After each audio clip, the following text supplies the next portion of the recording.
Hey everybody, Benny here from scenariopaintballtv. Just want to wish you all a very belated Merry Christmas and Happy New Year. Really looking forward to 2013. Got a new Contour Plus 2. I'll be doing an unboxing. That's going to be awesome. Really cool Kickstarter project hopefully coming up with this Milano paintball field, so stay tuned for that. This video I interview Brandon Decker of the Red Raiders, who is producing a game in 2 weeks. Titled Operation Mountain Shield, about Afghanistan. Cool little interview. Did it on New Year's Day, and I just want to push that information out to you. So if you're looking to dust off your gear and get your paintball season started in 2 weeks, you can do that. Here's the vid.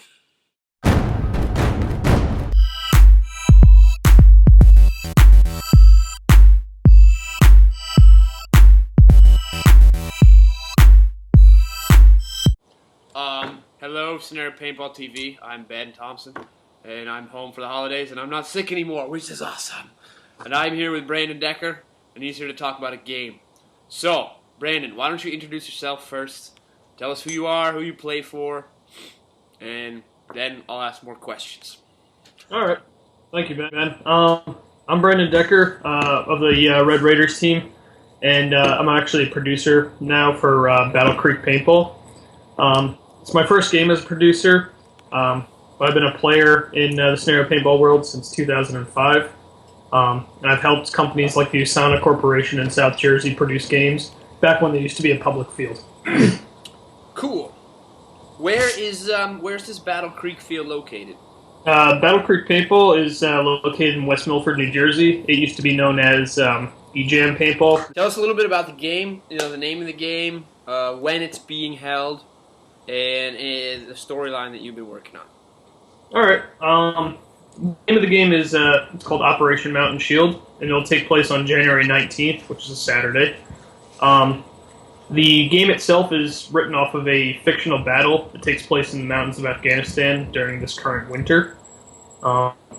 It's about the U.S. military's initiative to take down Taliban top leadership after getting intel on them from the Bin Laden compound raid. Okay, cool. So it's kind of current. Yes. Where can players sign up for the game? You could go to what's their website? It's www.battlecreekpaintballnj.com.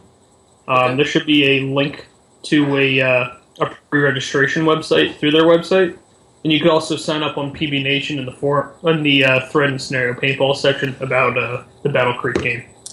How much is it costing? Well, that's the interesting part. We were deciding on different numbers between 65 and 75 originally. We came out to two separate prices. The first one is $65, gets you all-day play, all-day air, and a case of paint. And that's really good for averagely playing. However, we decided also that you generally during the winter you have a lot of paint left over for the summer, so there's a bring your own paint option. With that, you bring your own paint, and it's $40 for all-day play and all-day air. Okay. But you'll also have paint available if people want to... If they run out, let's say I bring my rounds and I run out, I can buy more from the field. Yes. I think they'll have it for $35 a case that day. Okay. Still didn't work out that last little detail, but that was the general agreed-on price. Is there a player cap? There is not a player cap at the moment. The more the merrier. I mean, we're not expecting to get 1,000 off of our first hit, but we have some pretty good numbers come out. We've got new parking areas located and whatnot at the field. Okay. So hopefully, there will be enough that if we get more people than we are expecting, we'll be able to accommodate for them though. Okay. Do you have a target number you're shooting for?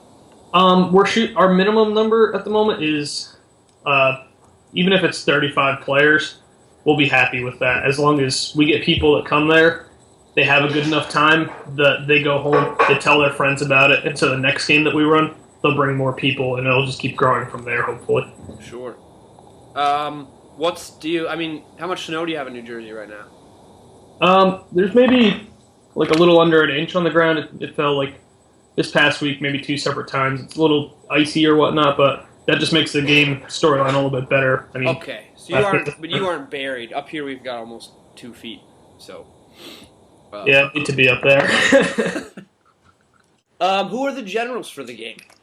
The generals for the game, it took me a little while to get people to come on board. Everyone that I had asked, for the most part, originally had either been moving, like Doobie, or other players like Barney, who had been going to the finale game, the end game. Yep. For the blue team commander, however, the American team, Todd Sullivan, who's the captain of the Warhounds paintball team and a member of the Master Blasters, has agreed to step up for the command position. Cool. And for the Taliban team, the red team, coming out of retirement for this one game only in honor of my first production is my father. So really, yeah. So that's a big one for me, at least, because he keeps giving me a load of crap about all these things that back in his day he didn't have to do. So. Uphill both ways in the snow.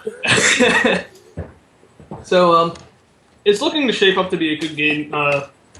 Mr. Sullivan of the Warhounds has actually generaled only 2 games in the past, both at PSI in New York.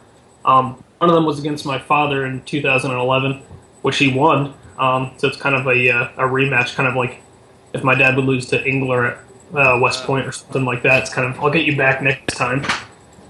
So, yeah, I mean, definitely having a lot, like, not as much talk on the forums recently, but definitely, like, even through Facebook, we're seeing people that are really interested in the event. For the actual gameplay, are you going to have, is it going to be territory and field control, or more specific on missions and intel gathering or assassination? Or It's mission heavy, so there will be missions issued about every 45 minutes, with about 45 minutes to complete. They vary in points from around 75 up to 200 for some of the missions. However, if one team is not doing well in points, they can make up for it in theory by controlling the flag stations to be a little flip sticks. Okay. That gives everybody a chance that if one team is behind in points, they could hopefully catch up and not feel like they're being walked across. Okay, so you have two ways to score points: flag control and the missions. All right. Yes. How long is the game going to last? What time does it start, and what time is it end? Our start time is 9 a.m., and it's early for most games, but it's only because in the winter we're working with less time. Sure. And the final battle should end at around 3:30. Okay. The award ceremony being at 4. Well, it'll probably be pushed back till 9:30 start, 10 o'clock possibly, to get everyone ready, which I'm fine with. I could cut out 1 or 2 missions in between to compensate. Okay. But we agreed on that originally just because there's a certain amount of missions, so we needed to work with that time frame. Will there be a stand down for lunch? There will not be. It'll be players' discretion. Okay. That way, say that the one team that would be behind in points, they finally get a good push going. Then they get up to their objectives, they start taking points, making a comeback, and then I come up and say, stand down for lunch for an hour. They lose all that ground, and possibly their players who are going to take their time coming back onto the field. My question was, if people wanted to contact you directly, if they have questions about the game, etc., can they email you? Do you have an email address? Yes, they can. My email address is brandondeckerpb, P as in Paul, B as in boy, for paintball, at hotmail.com. And I'm also on PBNATION under the same username, actually, brandondeckerpb. I'm constantly posting that if anyone has questions, comments, or concerns, feel free to hit me up. I've got no problem. I mean, it's only my first game, so I do have a lot to learn, so to speak, of what to give people information-wise and what to hold back for them to make it interesting enough for them still. Sure. All right, so let's recap here. We got Operation Mountain Shield, January 19th in New Jersey. Todd Sullivan of the Warhounds is playing the Americans, and Doug Decker, your dad, is heading up the Taliban. And the mission will be themed around current events in Afghanistan, well, fictionalized version of current events in Afghanistan. All right, and if people want to register, I'll have that website and stuff all over the screen right now. All right, cool, buddy. Yeah, great talking to you. Thank you. And yeah, definitely, man. Thank you very much. Good luck. If you want to do an AAR afterwards and talk about it, let me know. It's no problem. All right, cool. Yeah, I'm definitely gonna get brochures made up and whatnot, or not brochures, but what's the word I'm looking for? Like little things to give out to the players to let me know basically how they felt the game ran and what they'd like to see more of. Yeah, feedback slips kind of thing. Good idea. Yeah. Thank you very much, man. Anything else you want to add? The only thing that I have written here is that what our main goal with the event was. Sure. It's just make a safe and fun event for everybody. Make sure everyone has a great time out there. Good. Something really cliche. Very, very. Cliche. Oh. No, it's fine. All right, I will. I'll get to work on this. Maybe not today because it's New Year's. Happy New Year's, by the way. But I'll get this up. I'll get this up in the next couple days for you. No problem. All right. Thank you very much, man. Yeah, buddy. Take care. Thanks. You too, man. Happy New Year's. You too. Bye. Thanks.